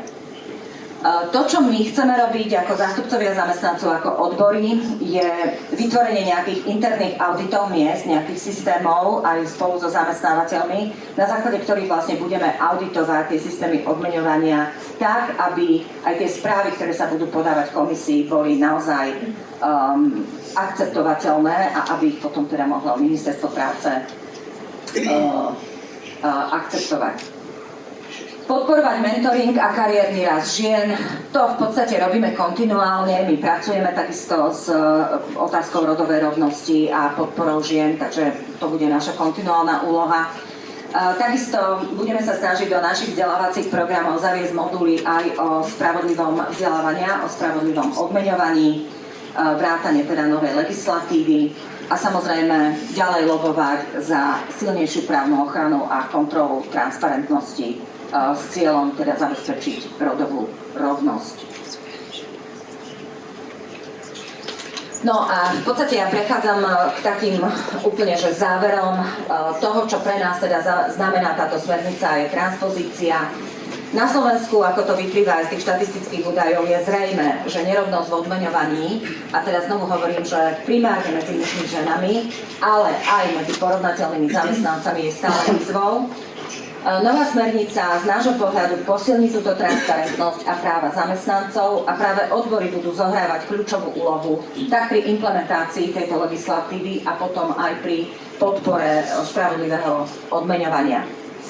No a taká možno spoločná výzva, že v podstate takým tým spoločným dialogom naozaj sa nám môže podariť dosiahnuť asi nie úplnú rovnosť, pretože to je ten ideál, ku ktorému sa len môžeme blížiť, ale minimálne spravodlivejšie podmienky odmeňovania pre všetkých zamestnancov.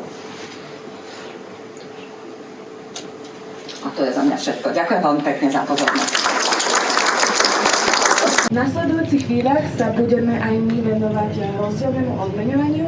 No a v prvej časti si priblížime aktuálnu situáciu rozdielneho odmeňovania na Slovensku s využitím teda údajov zo štvrťročného výkazu o cene práce za druhý rok 2025. No a v tej ďalšej časti sa budeme venovať aplikácii jednotlivých bodov z už spomínanej smernice Európskeho parlamentu a Rady Európskej únie z roku 2023. Pevne verím, že aj tento príspevok bude pre vás rovnako podnetný a zaujímavý ako tie predchádzajúce. No a ako teda vyzerá súčasná situácia rozdielneho odmeňovania na Slovensku? Faktory, akými sú napríklad dlhšia absencia žien na trhu práce z dôvodu materstva, respektíve rôzne zastúpenie žien a mužov v jednotlivých odvetviach, alebo nižšie zastúpenie žien na riadiacich, respektíve vedúcich pozíciách, ako aj množstvo iných faktorov spôsobuje, že teda tento rozdiel v odmeňovaní pretrvá aj v druhom štvrťroku 2025.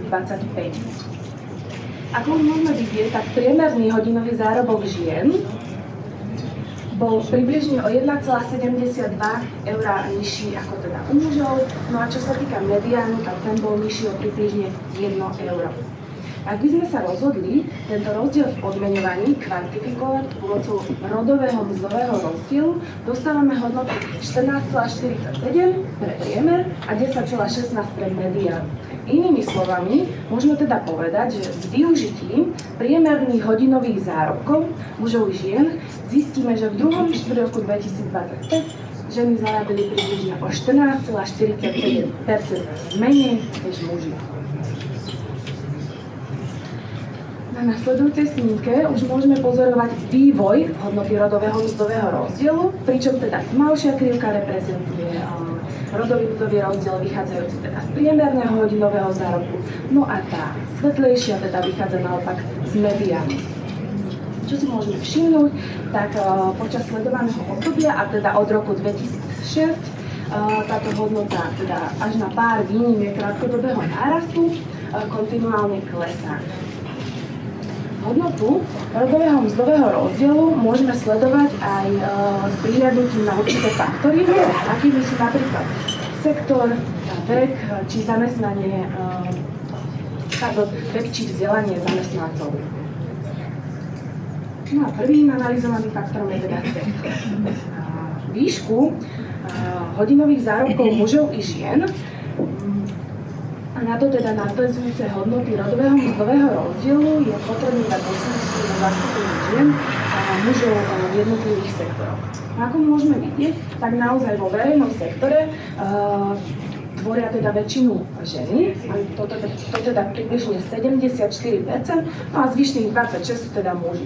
Naopak, teda opačná situácia, kde je to teda trošku vyváženejšie, to je teda súkromný sektor, kde približne 56% tvoria muži, no a zvyšných 44% tvoria ženy. Ako som už spomínala, tak na rozdiel v odmeňovaní vplýva aj teda rôzne zastúpenie žien a mužov v jednotlivých odvetviach. No a zamestnania, ktoré sú typické pre odvetvia verejná správa, zdravotníctvo, respektíve vzdelávanie, sú často teda feminizované a spadajú práve do toho verejného sektora, kde sa teda to odmeňovanie často riadi platovými tabuľkami, no a nastáva teda, obmedzuje priestor pre vznik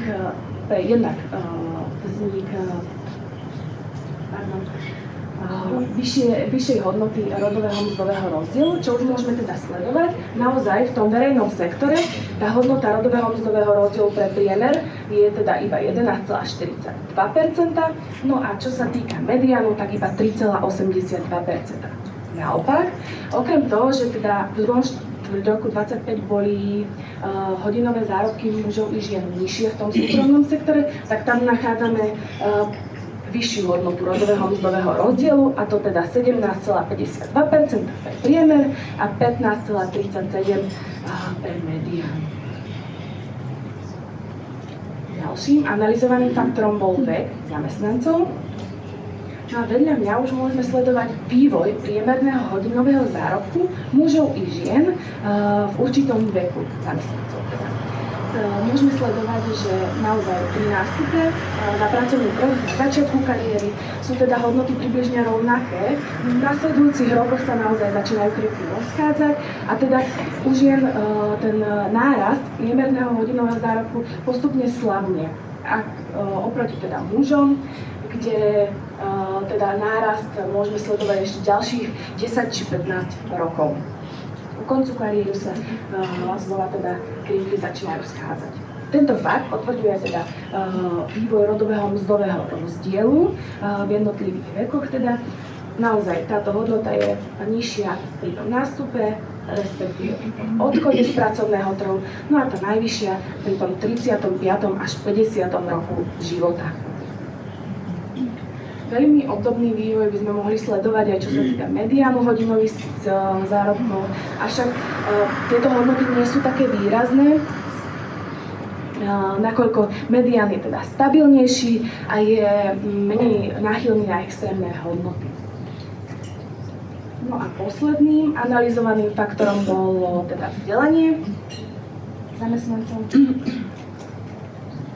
Vedľa mňa už môžeme teda sledovať štruktúru mužov i žien podľa vzdelania. A naozaj, ako bolo spomenuté, tak ženy naozaj majú vyššie zastúpenie, čo sa týka toho vysokoškolského vzdelávania, a to približne o 9% oproti teda mužom.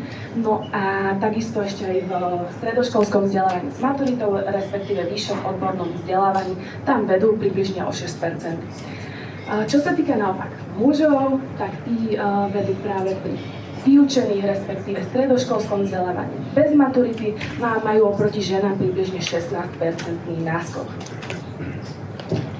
Čo sa týka rozdielov v odmeňovaní, tak naozaj najmarkantnejšie rozdiely vidíme pri vysokoškolskom vzdelávaní, kde priemerný hodinový zárobok žien bol približne 13,4 eur, no a u mužov približne 17,26 eur, čo tvorí teda približne štvrtinový rozdiel, respektíve 22,35%.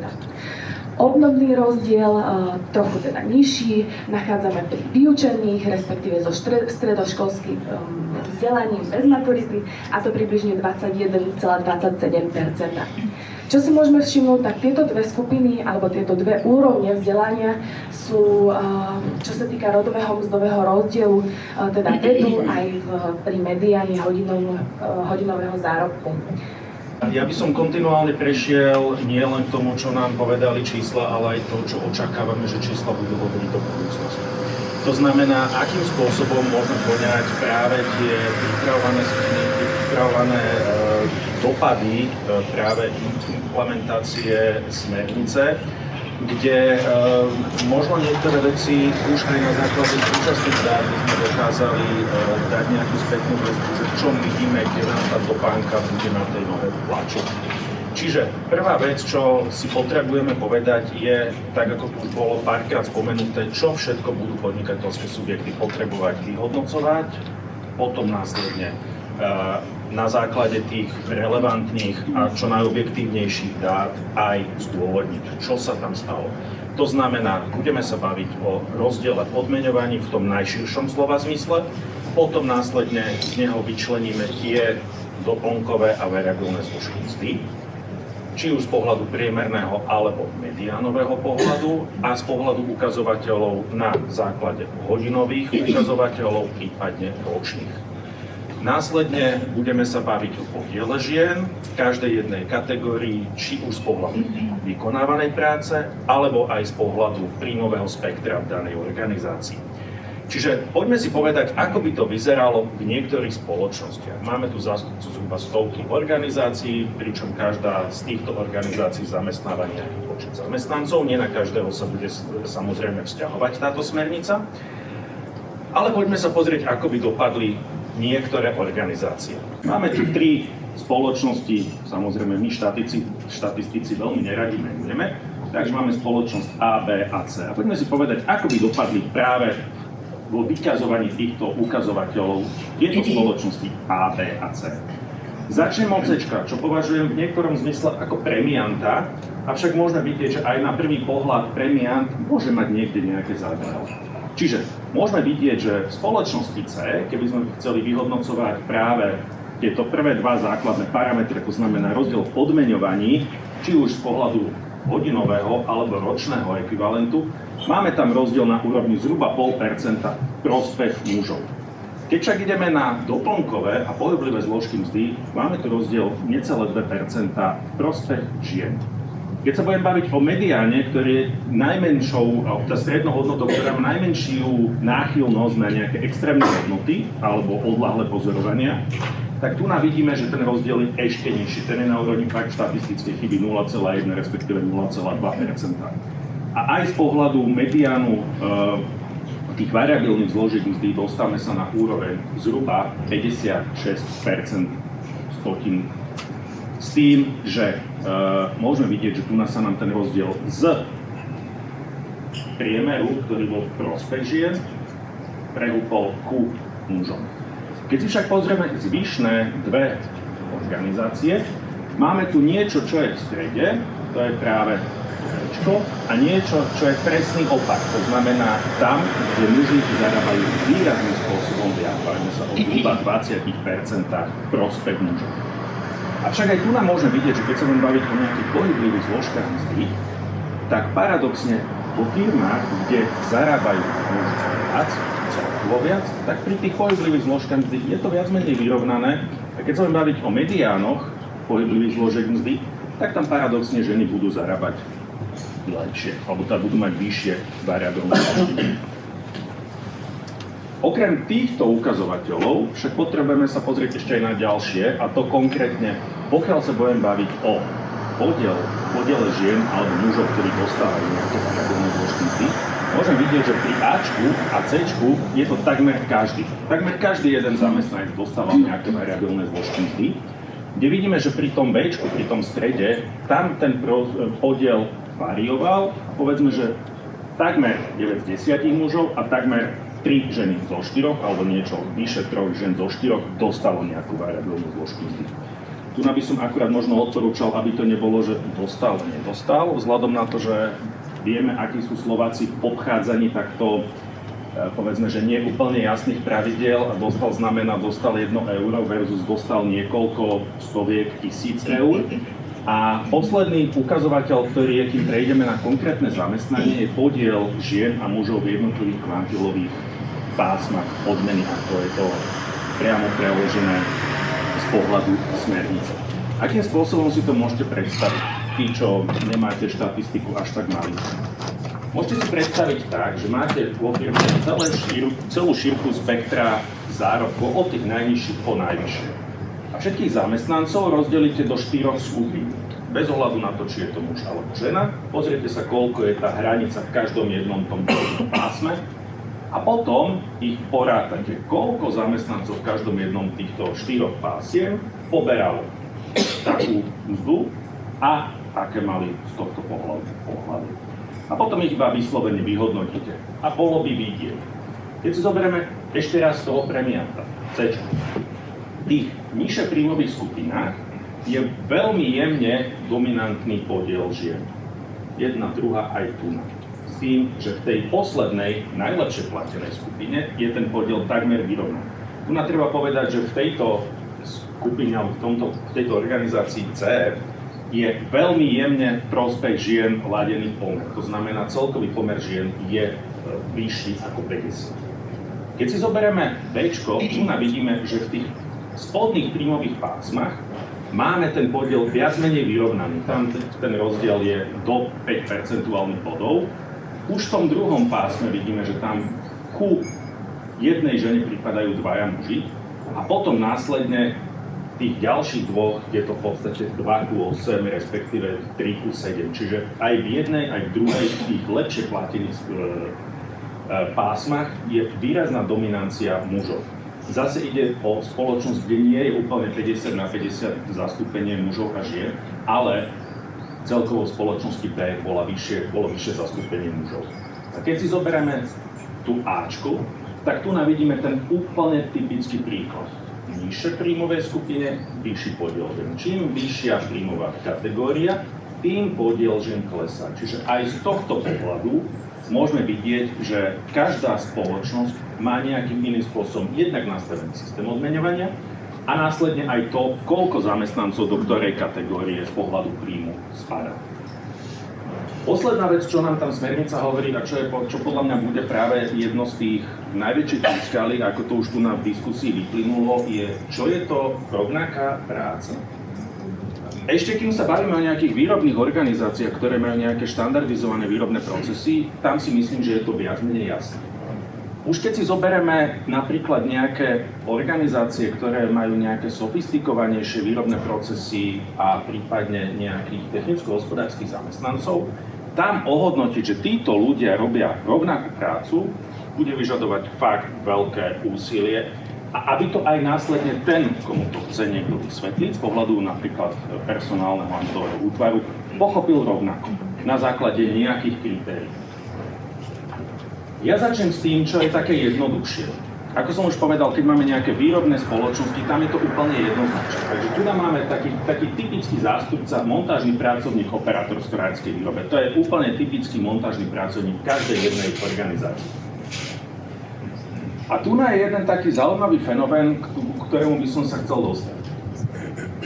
Máme tu rôzne ukazovatele a aj keď napríklad premiant z pohľadu spoločnosti C dosahuje takmer identické odmeňovanie, či už sa bavíme o ročnom ekvivalente základnej mzdy, prípadne jeho hodinovom ekvivalente, vidíme, že tu nám máme rozdiel na úrovni 0,08%, respektíve 0,23%, tak keď sa budem baviť o pohyblivých doplnkových zložkách mzdy, tak u toho istého premianta na tej istej pracovnej pozícii ženy zarábajú zrazu 4,44% viac.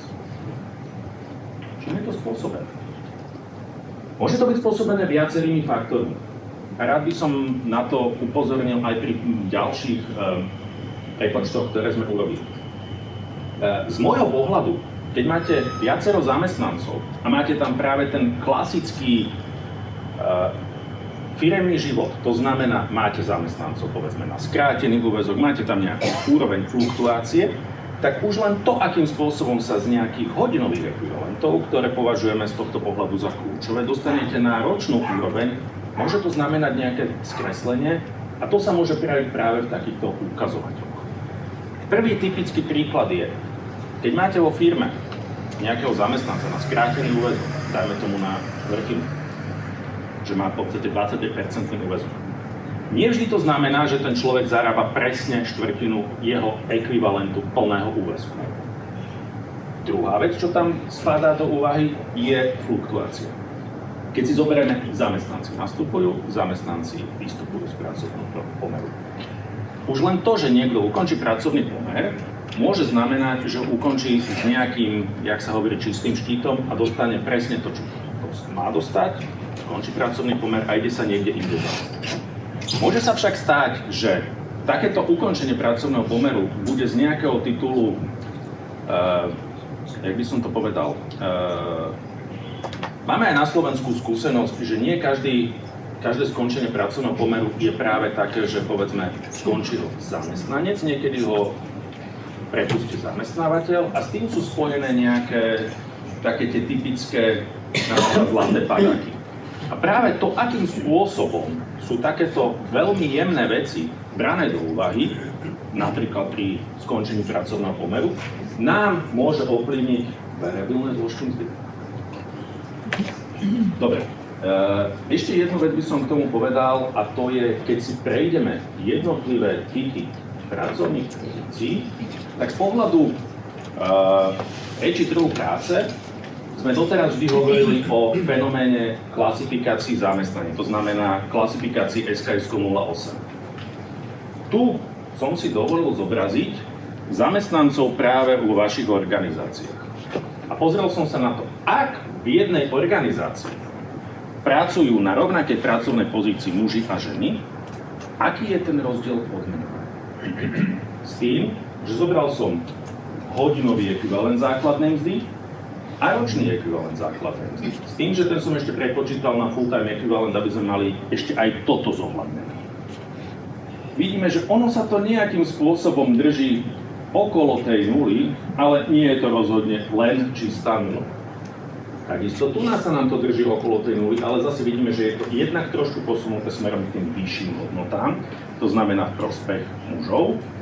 A vidíme aj to, že máme tam tie rozdiely na úrovni polovice týchto pracovných pozícií, to znamená rovnaká pracovná pozícia v rovnakej organizácii, je v každej druhej rozdiel väčší ako 4,85%. Keď sa bavíme o hodinovom ekvivalente. Keď sa bavíme o ročnom ekvivalente, tam už sme cez 5%, čiže viac ako polovice zamestnaní vo vašej organizácii by sme sa dostali práve cez tých 5%, ergo potrebujeme potom k tomu ďalšiu aktivitu, ďalším nejakým spôsobom vysvetlenie prečo a akým spôsobom týmto rozdielom dochádza. Keď si zoberieme v tom intervale od plus minus 5%, sa momentálne nachádzame zhruba necelými alebo teda niečo vyše 38% všetkých pracovných činností týchto konkrétnych organizácií. Keď sa však pozrieme z tohto pohľadu nielen na klasifikáciu SKX, ktorú považujeme, že je nejaký univerzálny nástroj, ktorým komunikuje trh práce, ale rozšírime ju ešte aj o konkrétnu pracovnú pozíciu, tak tie čísla sa nám veľmi jemne zmenia. A zmenia sa nám, keď si porovnáme tie grafy, tak tu nám máme ten hlavný pík, ten hlavný vrchol, výrazne špicatejší, ako to my štatistici hovoríme, a výrazným spôsobom práve toto je tá dominancia. Čiže vidíme, že keď sa do toho zakomponuje ešte aj pracovná pozícia, ako ju majú samotné organizácie stanovené, tak u polovice zamestnaní, alebo takýchto buniek, ako to my voláme, je ten rozdiel na úrovni pod 1%, z pohľadu hodinového ekvivalentu a z pohľadu ročného ekvivalentu sa bavíme o zhruba 1%. Tie priemery sú trošku vyššie, to je spôsobené tým, že máme tu nejaké konkrétne pozície, kde tí muži zarábajú výrazne viac, prípadne ženy výrazne viac. A to sa nám práve premieta v tomto. A zase, keď sa dostaneme do toho pásma plus minus 5%, tak tu sa dostávame na úroveň zhruba 56% všetkých konkrétnych buniek v týchto spoločnostiach. Takže chcel som tým povedať to, že dôležité je nielen to, že do ktorej kategórie nám konkrétni zamestnanci spadnú, ale aj to, akým primárnym ukazovateľom budeme vykazovať tento rozdiel. Lebo už len to, že sa dostávame z hodinového ekvivalentu na ročný ekvivalent, spôsobí nejaké problémy. Môžem povedať taký jeden príklad z praxe. Pri niektorých manažerských pozíciách je dosť obvyklé, že zamestnanci dostanú nejaké bonusové odmeny, alebo teda bonusové variabilné zložky mzdy v závislosti od predchádzajúceho obdobia. Čiže finančný riaditeľ alebo finančná riaditeľka dostanú variabilnú zložku mzdy za predchádzajúci kalendárny rok vyplatenú, dajme tomu v marci, kedy sa uzavrie klasický rok. A keby sme si zobrali taký príklad, máme v spoločnosti dvoch rovnakých finančných riaditeľov, jedného muža, jednu ženu. Jeden z týchto dvoch, úplne jedno, ktorý podá apríli výpoveď. To znamená, skončí mu k koncu 6. mesiaca výpovedná lehota a odíde. A teraz otázka, keď on dostal jednu jedinú variabilnú zložku mzdy v apríli, ako by sa počítal jeho celkový ročný príjem? Odpracoval 6 mesiacov logicky krát 2, ale on už ďalšiu takúto variabilnú zložku mzdy nedostane. A keď tá variabilná zložka mzdy, ktorá je vyplatená za predchádzajúci kalendárny rok, môže byť kľudne v úplne rovnakej výške ako jeho či už mužský alebo ženský náprotivok, dosiahne to, že prenásobením na ročný ekvivalent sa nám do toho systému, ktorý je úplne rovnaký, môže byť práve ten premián C, dostane element, ktorý nám výrazným spôsobom ovplyvní práve to, čo sa tu stalo. A toto bude veľmi náročné z pohľadu môjho na vysvetlenie ľuďom, ktorí takýmto veľmi jemným odlišnosťam, nechcem povedať, že nerozumejú, ale niekedy až možno nechcú rozumieť. Druhá vec, čo nám tu môže povedať práve týchto paragrafov, je to, že máme tu odľahlé pozorovania, To znamená, že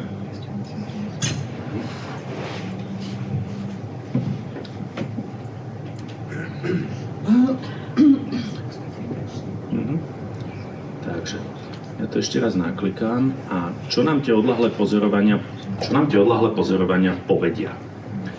Oni nám hovoria o rôznych životných situáciách. Ako som ho spomínal pri tom premiantovi napríklad z pohľadu C, to bolo rozdielne odmeňovanie z pohľadu variabilných zložiek mzdy. Pri všetkých týchto ďalších to môžu byť iné faktory. Ale vidíme, že tu máme zamestnancov, ktorí sú odmeňovaní výrazne horšie, muži versus ženy, alebo výrazne lepšie. A tu máme niektoré tie faktory, ktoré z nášho pohľadu môžu výrazným spôsobom zahýbať. To znamená, práve tá seniorita, už to tu bolo spomínané niekoľkokrát, a objektívne hodnotenie seniority je kľúčová záležitosť. Je to z môjho pohľadu určite jeden z odôvodnených prípadov, ale neviem si to predstaviť pri spoločnosti, ktorá má veľmi veľa rôznych stupňov seniority na rovnaké pracovné pozície. Typickým príkladom je aplikačný programátor, kde všetci aplikační programátori sú v jednom konkrétnom chlieviku z pohľadu klasifikácie SKISko a skúste ju rozbiť potom následne do 15 rôznych úrovní seniority, čo reálne pri väčšej softwarovej spoločnosti môže takto reálne byť. Druhé sú kariérne prerušenia. Taký ten úplne typický matka na rodičovskej dovolenke, prípadne máme tu aj ďalšie, staranie sa o rodinných príslušníkov. Tu by som tiež iba dal do takého, nazvem to, zamyslenia sa, akým spôsobom by to malo prebiehať pri návrate takéhoto človeka z takéhoto kariérneho vyučenia. Aj z pohľadu toho človeka, čo sa vráti, či už je to žena alebo muž, a aj z pohľadu toho zamestnanca, ktorý toto prerušenie nemal, povedzme niekoľko rokov kontinuálne na sebe pracoval, že či je férové, keď človek, ktorý sa vráti a povedzme, že v niektorých sektoroch to je tak, že skrátka zastal na niekoľko rokov vo svojom vývoji, dostane rovnakú mzdu. Nehodnotím, dávam ako podnet na diskusiu. Rozdielna vyjednávacia stratégia. Poviem príklad jednej personálnej riaditeľky, s ktorou som sa o tomto rozprával mesiac dozadu. Išla na pozíciu personálnej riaditeľky a ona mi hovorila, viete, ženy niekedy nie sú priebojné. Poviem to na svojom príklade. Ja keď som išla na túto pozíciu, mojej nástupkyni som povedala, pýtaj si toľko to a toľko to. Čo si myslíte, koľko si vypýtala? 8% menej. A teraz sa opýtam, čo má robiť s týmto zamestnávateľom?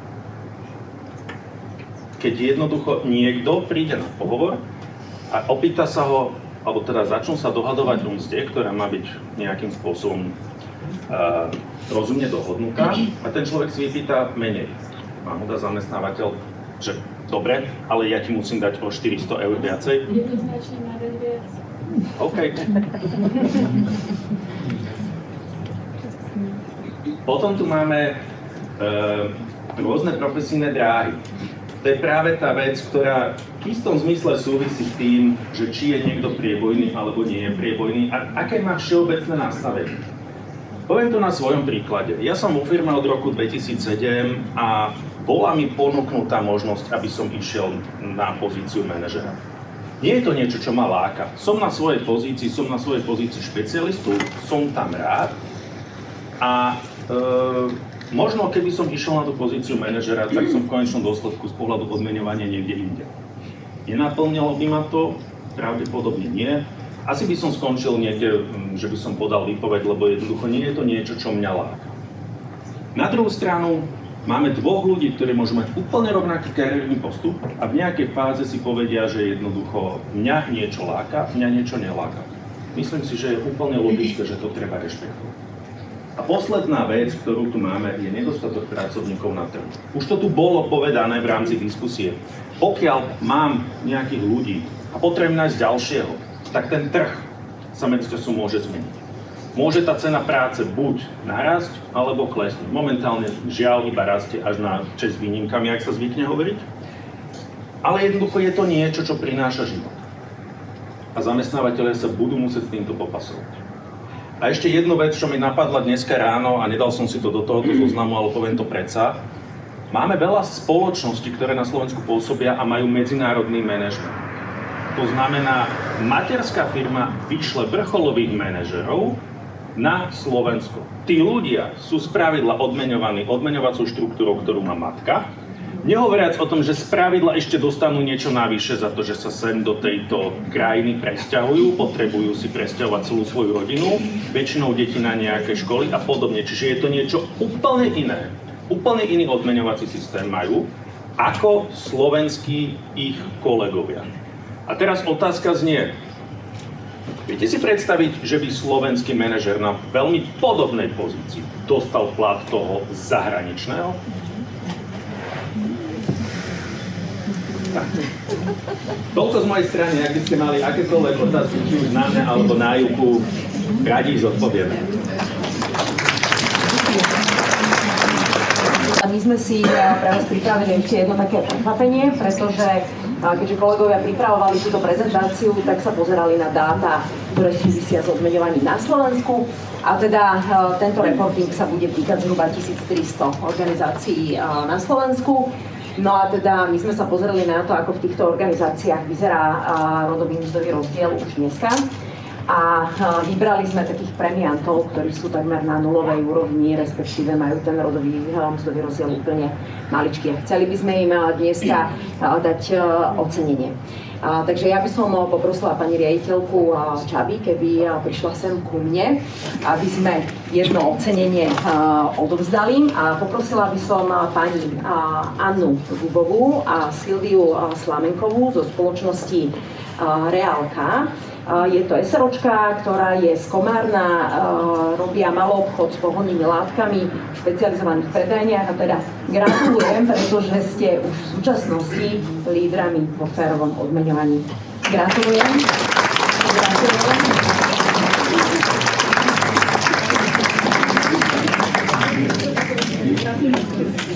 A prosím, zostaňte kľudne tu s nami, lebo ešte jedna spoločnosť. Poprosím Katarínu Majerkovú, keby prišla sem k nám. A je zo spoločnosti Jura Eltec Corporation Slovakia, je to tiež SROčka, Rimavská Sobota, výroba elektrických a elektronických prístrojov pre motorové vozidlá. Srdečne gratulujem o tej odmeňovaní a poprosím Moniku Danedekovú, keď bola taká láskavá a odozdala toto ocenenie. A ešte nám vyšla spoločnosť Fortissimo, ale bohužiaľ nemohli sa dneska zúčastniť. Tých všetci poznáte, pretože nám zabezpečujú, aby sme mali v čom chodiť športovať. Takže im srdečne blahoželáme a teda ešte raz poprosím jedno také spoločné foto, keby si nám spravil spredu.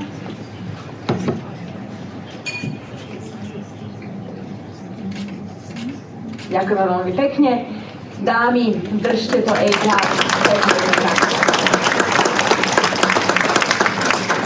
Určite so mnou budete súhlasiť, že teda to nie je o grafoch, tabulkách, reportingu, ale je to o ľuďoch, o každom jednom z nás. To, čo môžeme vlastne spraviť už dneska, keď sa vrátime naspäť do svojich organizácií, je určite to, že si môžeme spraviť takýto rodový mzdový benchmark a pozrieť sa, kde nám tie rozdiely vychádzajú, aby sme sa mohli pripraviť na to, čo nás čaká v budúcom roku.